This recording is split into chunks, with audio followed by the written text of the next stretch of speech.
لباس لکم وانتم لباس لہن۔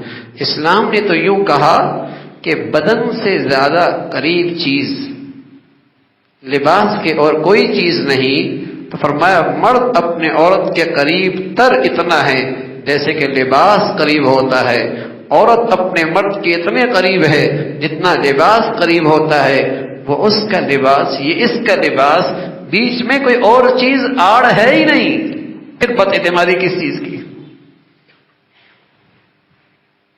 اور پھر بدن پہ کہیں دانا ہو، کوئی داغ ہو تو لباس کام کرتا ہے، پردہ ڈال دیتا ہے۔ نیک صالح بیوی وہ ہوتی ہے جو اپنے شوہر کے کمزوریوں پہ پردہ ڈال دے، سعادت مند مرد وہ ہوا کرتا ہے جو اپنی بیوی کی کمزوریوں پہ پردہ ڈال دے۔ بشر ہیں، کس میں کمیاں نہیں ہوتی، کس میں کمزوریاں نہیں ہوتی۔ عورت کا کام ہے، شریف عورت اپنے شوہر کے عیبوں پہ پردہ ڈال دیتی ہے، سعادت مند مرد اپنی بیوی کی کمیوں پہ پردہ ڈال دیا کرتا ہے۔ ہن لباس لکم وانتم لباس لہن، وہ ان کا لباس، یہ ان کا لباس، نہ یہ کہ ان کی کمزوریاں بھرے محفل میں اس کے تذکرے ہوں، نہ یہ کہ ان کی کمزوریوں کا تذکرہ سہیلیوں میں ہو، نہ یہ کہ ان کے کمزوریوں کا تذکرہ دوستوں میں ہو، ایسا نہیں، وہ تو اس کے لیے پردہ ہے۔ ہن لباس لکم وانتم لباس لہن۔ لیکن میرے عزیزوں، مغربی تہذیب کی گندگیاں ہیں،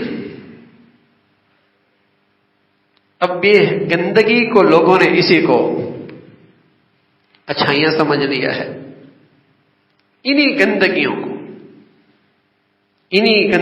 کو لوگوں نے اسے کمال سمجھ لیا کہ ڈسکس کرنا ہے اپنے شوہر کے کردار پر۔ لا حول ولا قوت۔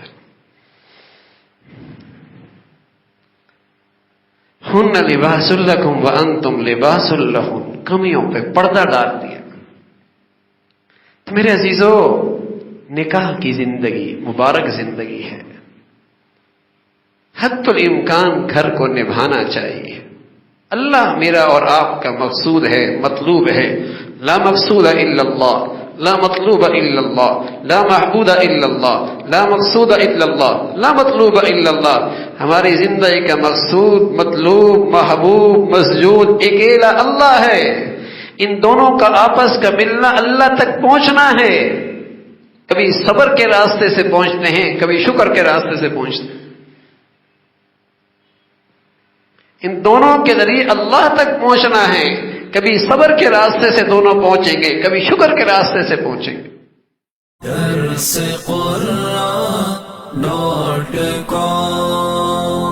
www.darsequran.com